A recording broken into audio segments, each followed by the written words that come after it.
kailangan na kaya ako hatid. To me, I think people are more open-minded when it comes to actually being offline, because people are more curious when they see you physically. Like they would ask me. A lot of people would actually ask me if I identify as a trans person, if I want to be female, but then I just tell them what I identify as, which I'm just gay and that's all. And they really appreciate they really appreciate it when people ask me offline, because that way people learn more about people like us. So that's something I really appreciate.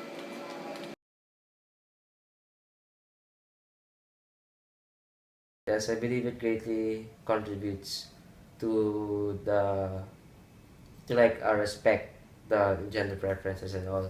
Because like example, yung said when America before when Obama approved the gay marriage, a lot of people showed their support by changing their Facebook profile pictures. That single movement or action proves that people support these kind of things. Yun na yun eh, yung olden times, parang walang, mas, mas limited yung alam nila sa culture ng mga taong, yung mga alam lang nilang, yung naiintindihan lang nila, yung nasa surroundings lang nila.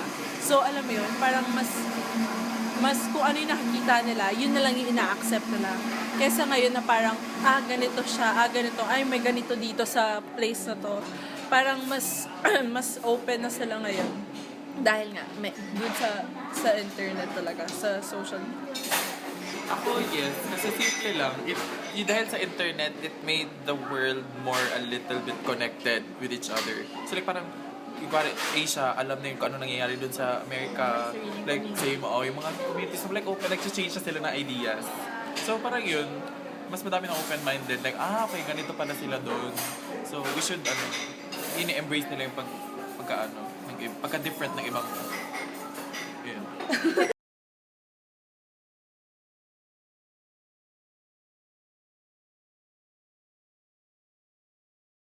Yes, kasi kahit gaano ka open-minded ng mga tao ngayon, hindi pa rin nawawala yung parang nasa human nature na din kasi yung pagle-label na. So like yun yung as in napansin ko ng goal ng mga ibang communities na mawala na sana. Yung as in may separate attitude sa iba't ibang kinds of kung anong in-identify mo sarili mo.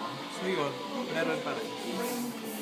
Alam mo yung feeling na yung kunwari, babae ka, may ina-expect sa'yo yung mga tao na dapat ito yung gawin mo dahil babae ka. Yung parang sinasabi, quote and quote, parang kababae mong tao, ganyan yung ginagawa mo. Bakit porket babae ba, hindi ko pwedeng gawin to? Yun pa nga lang babae at lalaki pa nga lang yung pinag-uusapan dito, parang meron ng pagkakaiba eh. So, paano pa kaya sa yung mga ibang natin, mga friends natin. And so, lalaki, like parang pag lalaki ka, kailangan chivalry. Pero hanggang saan ba limit yung pagka-chivalry, di ba? Yung pagka-gentleman mo, yung gano'n. Yung parang, hindi ko ba pwedeng isipin din yung sarili ko? Like parang, porket lalaki ako, kailangan ba talaga na sila muna mauna? Alam mo yung ganun? Okay na. For me, it depends on the person who you meet, because some people are open-minded, some people are close-minded. But based on what I've seen, yes, they do change. But for me, it's positively. Because now that they understand you more as a person, they would know how to treat you better based on your identity. They would know kung sino ka talaga. And that way, they learn more about you, and they will treat you better as a person. And so, sometimes it does change, but it also does change for the better for me. I believe that people should be treated with respect. So, being that whether or not their gender preferences, whether or not the person is a female, whether or not the person is a male, treat that person as a human being. So, you respect that person as a human being and respect that person's choice of who or he or she wants to be. That's pretty much it. Just treat the person with respect.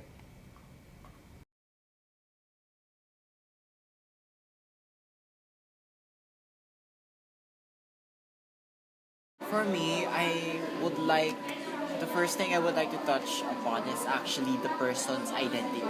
Because once you get to know about the person's identity, that's where your foundation is. Because that's them as a person.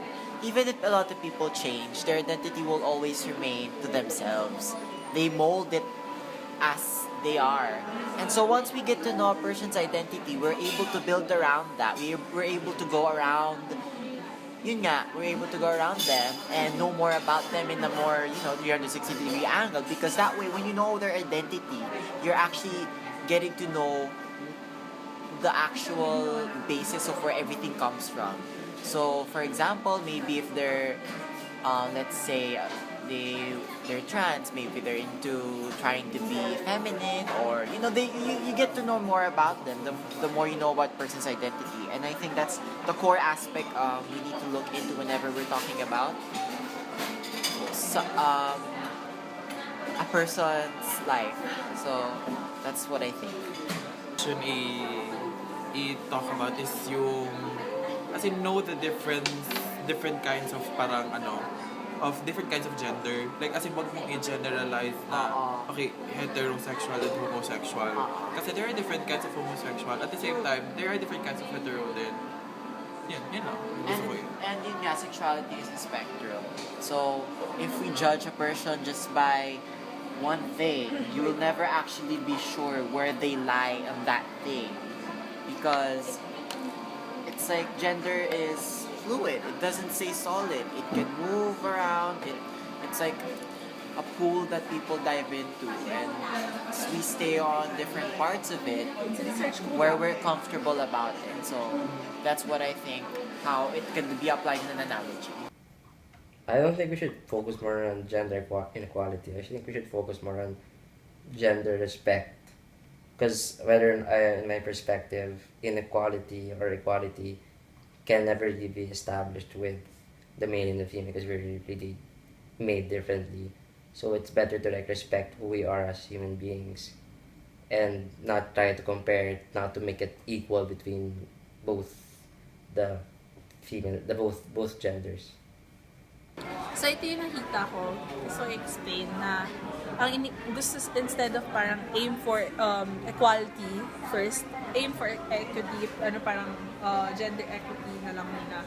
Kasi nakita niyo dito sa equality, like parang meron mataas, meron mababa, meron nasa parang average na height.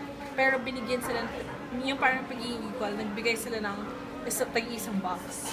Pero kahit na binigyan sila ng tag-isang box para maging equal sila, meron pa rin nakaangat, meron pa rin hindi nakakita dun sa field. Well, dun sa equity, nag-adjust sila. So parang yung yung nakakita na, binigay niya yung box niya doon sa hindi pa nakakakita. So parang ang sa akin lang, sana parang ngayon na andito na tayo, parang mas maganda sana kung mag-adjust tayo. Like parang paano tayo paano tayo, ano yung gagawin natin muna para maging yung pantay-pantay, imbes na parang bibigyan tayo equal kaagad muna. Kasi parang ang nangyayari kasi yung mga ibang tao mas madami, kanare alam yung mga iba, di ba, pagkanari sikat na sila at gay sila, like Vice Ganda, di ba, nabibigyan siya ng attention dahil gay siya, and mas parang may boses siya dahil celebrity siya. Yung boses niya narinig na LGBT, yun yung parang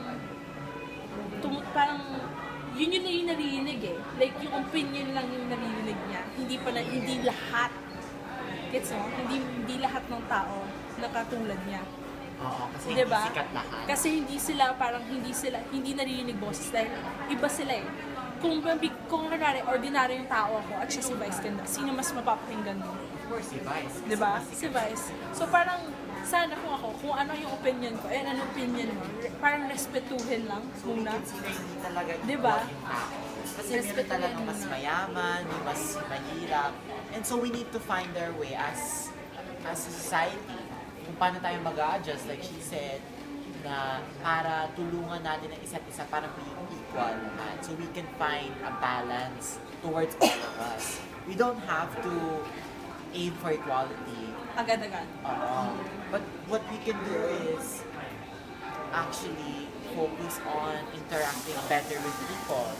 Because once we get to know more about people, we know their lives and we know what they need, and then we can share what our problems is, and then we can find people who can help you, who can help them, who can help us, so we can all have a balance. Yeah.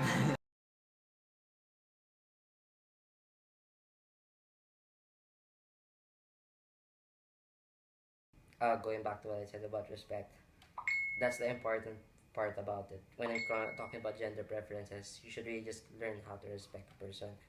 Learning how to respect a person is when you get to know the person better. That's when you guys become really friends. Kasi parang, dun mas nako-confuse lalo ang tao. Like, nung bata tayo, pinaano tayo kaagad na kung babae ka. I mean, kung lalaki ka, dapat male.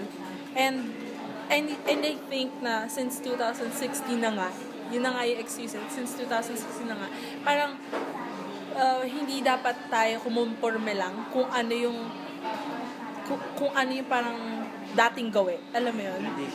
Kung mas parang kung i-accept natin na parang kung bata siya and nagpapakita na siya ng hints na hindi siya normal, edi so be it, parang let him be. Parang ganon. Hindi naman siya parang, hindi, yung female and male na yan, dyan nagsisimula yan. Like parang simula pa lang, may issue na agad, di ba? So parang, babae ba ako, lalaki ba ako? Paano kung, yung, ako, gets mo? Intindihin mo kung ako, hindi yung parang kung ano lang yung gender talaga. Kasi dun nagbe-base lahat eh. Parang kung female ka, dapat female ilagay mo dun sa ano, 'di ba? Kung male ka, dapat ito yung ilagay mo. And I think that's wrong. So parang sa akin hindi naman kailangan talaga. Ako, same lang din sa sinabi niya halos eh. Like, kasi dun lang nagugulo yung mga tao.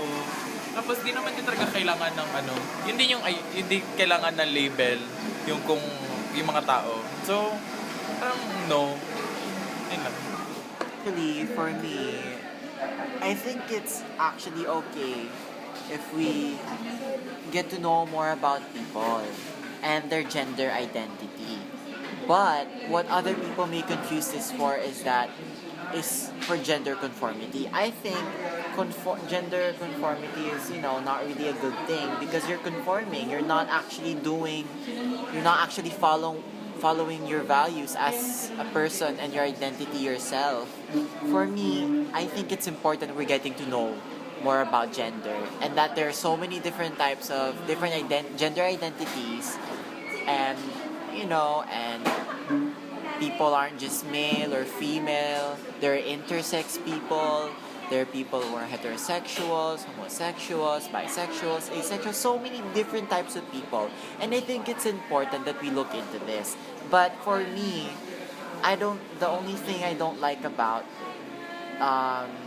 differentiating all this is when it comes to people conforming. I think that's just, wrong, because in the end, you're gonna blow up inside and out, and it's gonna affect everyone else. But in the end, for me, it's not really generally an important thing if people, pag-aalamin natin totally lahat. But I think it's good that we know more about people now and their identity. Because in the end, what's what concludes all this is yourself, your identity, and what you form yourself as based on your gender.